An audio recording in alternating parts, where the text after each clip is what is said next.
For the record, I'm done trying to make y'all comfortable. For the record, you ain't trying to grow, then it's done for you. For the record, lab on me going all the way. For the record, ain't trying to link, no time to waste.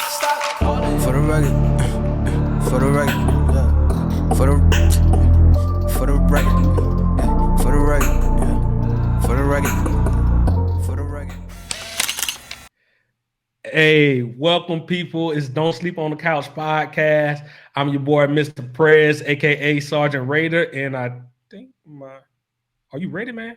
Co-host. Oh man, I'm just sitting. Redo this, man. No, man, I'm just sitting pretty in first. It's casual pod day, man. You know what I'm saying? This ain't nothing, man. You know, the 3-4-1 Philadelphia Eagles, you know, against the New York Giants. I guess we got to do a Week 10 preview, I suppose. Well, let's go on and get into this. Hey, let's get to it. Let me get a little serious here on the people. Let me take the Giants a little serious. All right, man. Brad, lead us in, man. Lead us in. I mean, it's your boy Cash, aka Fly Eagles Fly. That's all you need to know. No more AKAs. Let's get down to business. Eagles, Giants, Week 10, battle first. Worst division in football, I'll admit it. But like I say every week, somebody's got to be first, and why not us? Hey, you say worst division. It's starting to turn into the most exciting division because just like every week is this battle for first place. It can go either way, and it can turn the tide of that whole division. No, it don't matter what the record is. It don't matter. Just watch the game. You know, watch the hunger, watch the passion in the players. You know what I mean? You got Daniel Jones on the Giants. You got Carson Wentz making terrible decisions week after week, play after play. I mean, what more can you ask for? You got the Washington football team who got the best PR department, probably the highest paid PR department in the league. Washington football team is the best they can come up with, huh?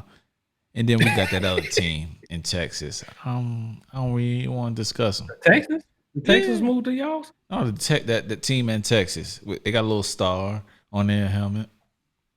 They lost a quarterback but can't win a game now.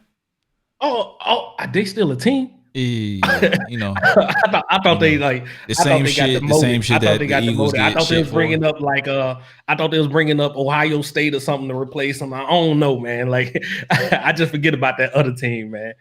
They are terrible. But, hey, like you were saying, man, these are exciting games week to week, man, because it's just like it can go either way. You don't know what you're gonna get. It really can. It really can. So before I get into the injury report, I'll just get into what the Giants have been doing and show them some love, a little bit of love. So these guys have been playing defense out of their minds the last couple of weeks, and they've been climbing up the charts. A lot of turnovers. They've been helping out Daniel Jones's turnovers, so to speak, because he's averaging at least a turnover per game. He has all the tools, but he's just not. He's inconsistent, and again, I don't think the Giants fans, any fans that I really talk to that's back home, because I'm from New York City, people, just to be transparent, I'm not a Giants fan. I could have been a Giants fan. We got 2 Super Bowls in my lifetime. I just wasn't. Doomsday Manning. Doomsday Manning. Randall Cunningham did it all for me. So just to give you a quick history lesson. But let me reel you back in. Daniel Jones has been playing bad, all right? But they're sticking it through with their quarterback. But that defense has been playing really, really well. So their head coach, Joe Judge has been doing his thing in terms of an old school mentality to a young team. He's been doing he was doing crazy things before they started the season, as in terms of what the physical practices, holding the key players accountable, and kind of going back to that college football mentality. A lot of the old players that have left the Giants really wasn't rocking with that. But as a result, these guys have been buying in and week out, and they've been playing hard. They haven't been blown out in a whole lot of games. They just are having problems finishing games, i.e. the game we played 3 weeks ago, which we should have lost, that I've admitted here on our pod. I think it was our Week 7 podcast. We should have lost that game. I thought we would have lost that game, but somehow, some way, the Giants allowed us to come back, and I am thankful for it. All right. Yeah. But with that said, Prez, I got one last thing. We've owned these dudes the last couple years, and that's what scares me. 12-13, our last couple run-ins. We had 8 straight wins against the Giants.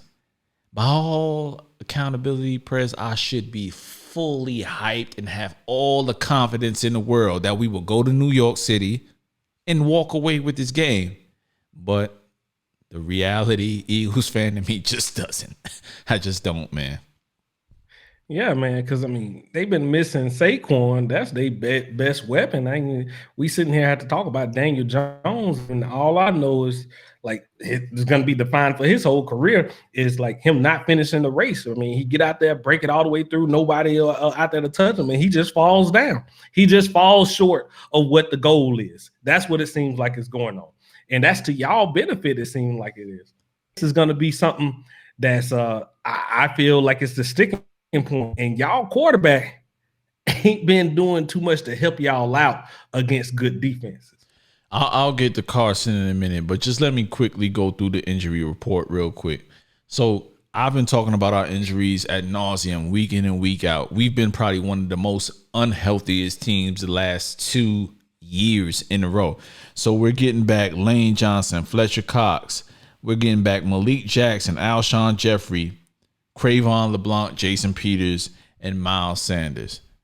We've been one of the most unhealthiest teams in the league, and yet and still I've made it something to say to you all as fans, but I haven't made it an excuse because nobody else gets that excuse, right? And again, nobody gets that excuse. You got injuries, next man up, but in all accounts, that's just not really how it goes, man. That's just not really how it goes. So with those guys back, I think that is going to be a lot of adjustment periods because Carson has been getting adjusted to the guys who kind of came off the practice squad the last couple of weeks, and he hasn't fully trusted them, which has led to him making mistakes and compounding on the mistakes that he already makes based on his talent and talent alone.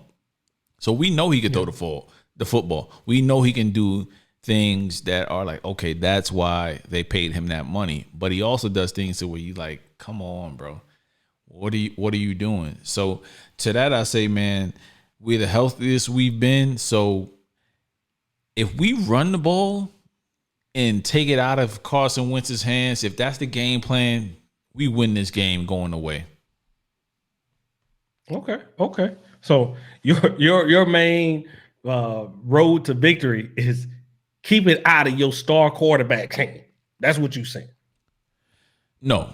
Essentially what I'm saying is make this a whole football team game. Look, Miles Sanders and Boston Scott, they can do their thing. You know what I mean? We got 2 running backs that can do their thing if given the ball. You know what I mean? Simple plays. Let it come to you, Carson. Let it come to you, Doug Peterson. It's the same thing. I feel like in all actuality, I feel like since Frank Wright left, I don't feel like Doug Peterson really trusts his offensive guys.